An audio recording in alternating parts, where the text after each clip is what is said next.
This is Shaaba. She fell in love with Smile at me, pretend you're smiling at me. No, not at me. Jamie. So we've known each other for 10 years and been together for nearly 9. Yeah.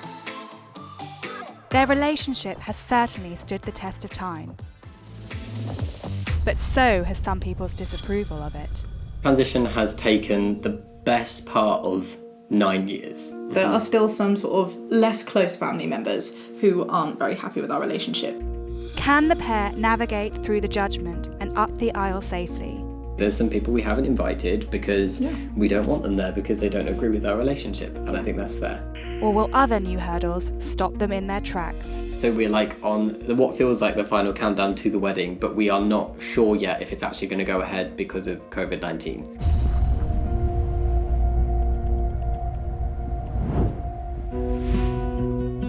We first met in college and Shaaba did not like me.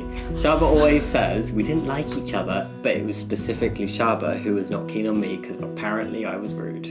I said hi. I said to hi back. Jamie, and I didn't hear the hi back. I said hi back. Well, I thought you were pretty. you're wrong. Yeah, best friends for a year. Then you came out. Yeah.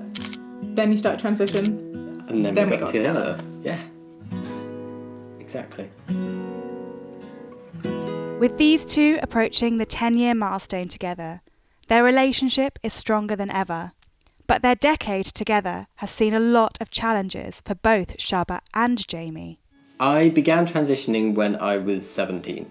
I'm now 26. I feel done. I feel like I reached the end.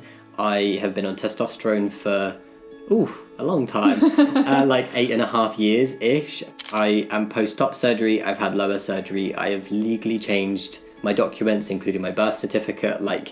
I am all good. A GRC is a gender recognition certificate, and it's something that trans people in the UK can apply for, and it means that we can change a birth certificate and get married as the correct gender, so that's why it was really important for me.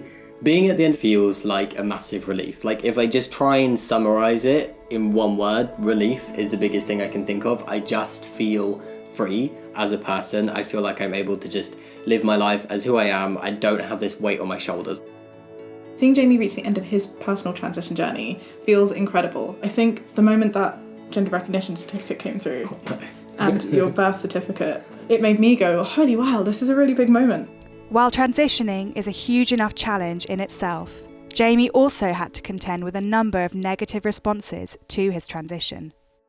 The hardest part was probably the guilt felt because my family and my connections were a main source of the negativity that you receive from other people. My mum's side of the family in particular are very traditional. My mum has always grown up herself being taught you've got to marry someone who's within the same culture, so Mauritian, Muslim, religious, and just good grades. And there was me who didn't do any of those things. I mean, you have wonderful grades, but you're also white, trans, and not religious. And I think that was difficult for my family to accept. Things got quite bad. My mum disowned me at one point. I left the house and therefore wasn't allowed to see my sisters on that side either for a good few years. Mm-hmm. It took about 4 years until she saw you for the first time as Jamie. Yeah. She was very surprised. I think that was a real turning point because she was expecting me to look how society would expect a woman to look, and that was a turning point. There are still some sort of less close family members who aren't very happy with our relationship, but the people that really matter to me are really happy with our relationship. Helping me. With all the important family members finally accepting and happy, Jamie decided to take their relationship to the next level. Jamie proposed in the most adorable way. Jamie sort of popped down on one knee and asked a question, and afterwards all I wanted to do was tell my friends and family, and lo and behold, they were all there. We're hiding behind trees and bushes. Amazing. Huge props. Yes, for someone who doesn't like organising events, you did so well. I said that was my organisation quota filled for life. And now wedding plans are in full flow.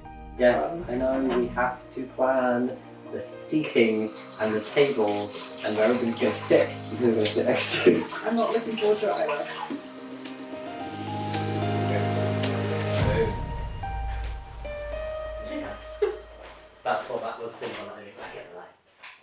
We are having a fusion wedding to like combine our two cultures, and it means that our wedding is over 3 days. For me, it was really important that we could represent both of our heritages as our wedding. Outfits are clearly a big part of any wedding, and I feel really, really lucky that because we're having 3 separate occasions within our wedding, that means I get to try multiple outfits, and specifically that I can try multiple outfits from each side. I do think that this wedding planning process has brought me and my mum closer. She's excited. She's proactively sending me links to things like bridesmaid dresses and flowers and inspiration, and that's really lovely to see. This will be our wedding plan. How many guests do we have? Seriously, how many guests do we have? Like 170. Why don't we start with the head table? Yeah, but I need to do like the tables. Look at the size of the board we have to play with. Do you know how much space these tables are going to take? Fine. No, it's fine. No, I'll make it bigger. You want it bigger? I'll make it bigger. No, because if it doesn't work, it'll be my fault. Yeah, well.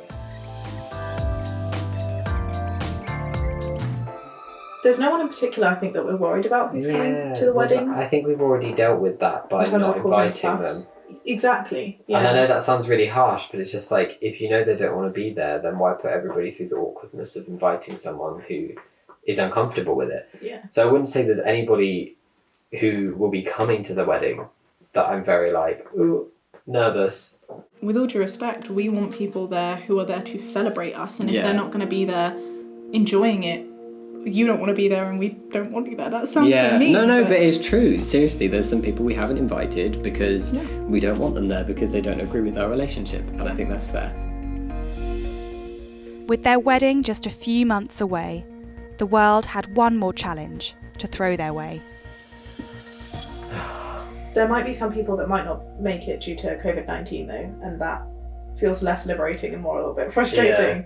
I guess it really depends on whether the wedding is going to go ahead in September. I was just going to say that if it goes ahead this September, it sounds like there could potentially still be some like international travel restrictions. Mm-hmm. So I think any guests that we've invited from Mauritius, the US, Australia, Scotland even maybe, they might struggle or not be able to make it. So we're like on what feels like the final countdown to the wedding, but we are not sure yet if it's actually going to go ahead because of COVID-19. Their wedding might not go exactly as planned, but these two just can't wait to tie the knot. Great. Well, glad we finally got her table sorted. That deserves a high five. We'll just get married when we can get married. Yeah. Still be a great day. Yeah. Regardless. I'm looking forward to all of it. I'm also looking forward to the honeymoon, which, let's face it, is just a really cool holiday. I do have like a number one moment I'm looking forward to. What's that? And like it's also gonna be the scariest moment, but like that first time I see you when you're walking down the aisle. Yeah. No, I don't know, I'm just really excited about seeing you. You're very sweet. It's gonna be a good day. Good 3 days. Yeah.